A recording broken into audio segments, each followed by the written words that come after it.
What up, YouTube? It's your boy Big Mike back again with video number 4, meaning we're at the 4-week mark. Today is November 10th, and I have made a lot of progress. I have a lot of things that I want to share with you out there. For all my people who have torn their patella tendon, please listen up. I got some valuable information for you. So this week, I was finally able to get back into the gym, which I have been fiending to get back in the gym. Taking 40 days off straight without being in the gym has been miserable. It's been like a punishment for me. So I will have some footage of me, my first time back in the gym, my very first lift. I actually didn't lose as much strength as I thought that I would, but I did lose a significant amount of strength. But I'm gonna work hard to get that back, let that muscle memory kick in, and be right back where I left off. So as far as my progress so far, there has been a couple milestones that I've been able to achieve over the past week. I haven't gone as far as I'd like to, because I'd like to be walking around no problem. I've weaned myself down to one crutch for the most part. I can limp around a little bit, but one of the major things that I have been trying to do, I know you've probably seen the video in the past of me hanging my knee over, trying to straighten it out like so with no assistance. Previous to now, I've been using a band to kind of assist with me lifting it. As I'm pushing or like contracting my quad, I'll also slightly pull. And so over the past few weeks, I've been just trying to use less and less pressure. And finally, a couple days ago, I was able to independently hang this leg over, lift it up by myself. I have a video of that. It's gonna be at the end with my workout video as well. One of the other things that I have been struggling with is to be able to lift my leg without having my brace fully locked out at that neutral straight position. My knee brace is restricted to 45 degrees. So with it at that 45 degrees, it was really hard for me to concentrate on keeping my leg straight as well as lifting it in the air. But as you can see, even with my brace not being locked out, I can lift it up no problem. So it seems like a small thing, but as you're going through this process, those small victories count.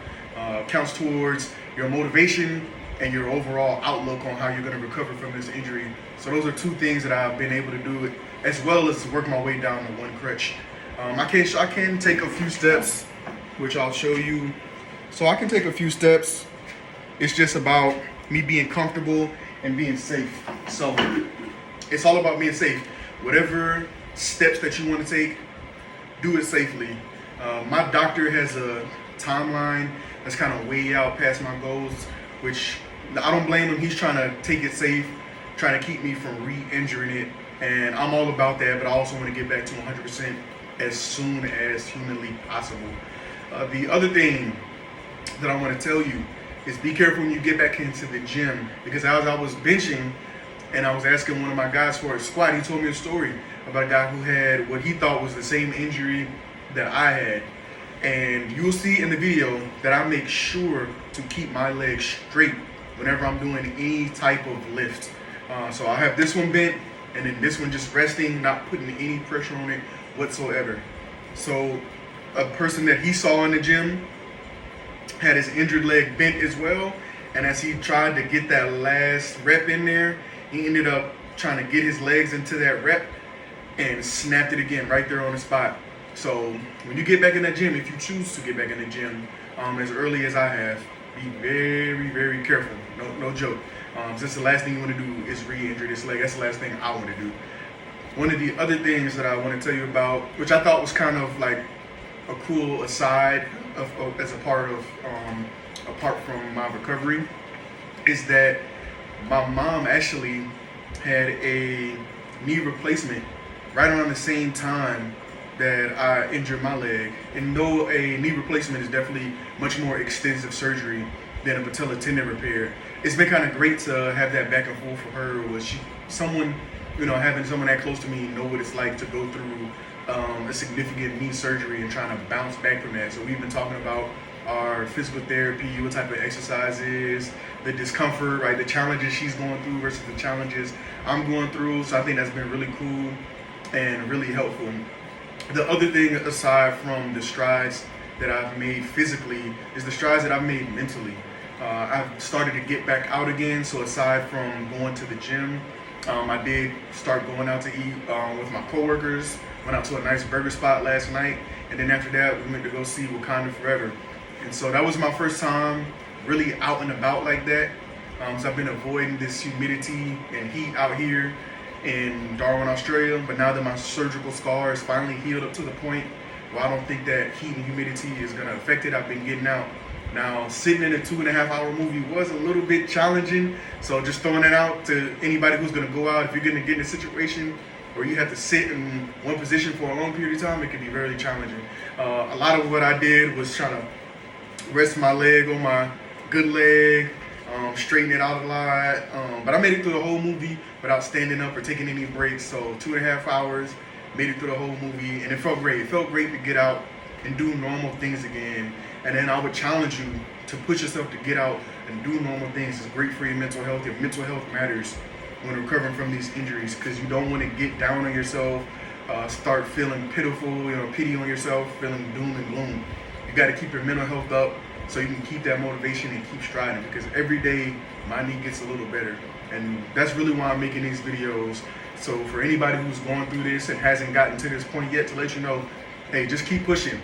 Do your exercises every day, because I do my leg lifts every day. I do my squats, my foot pumps. I do all these different exercises every day. So hopefully by my 5-week mark, I'll be good to go. And then one of the additional challenges I feel like that I've faced that I forgot to tell you in previous videos is that in addition to tearing my patella tendon, I tore my PCL as well, which when they did the surgical repair, they didn't touch my PCL. It's not recommended to do any surgical interventions for your PCL.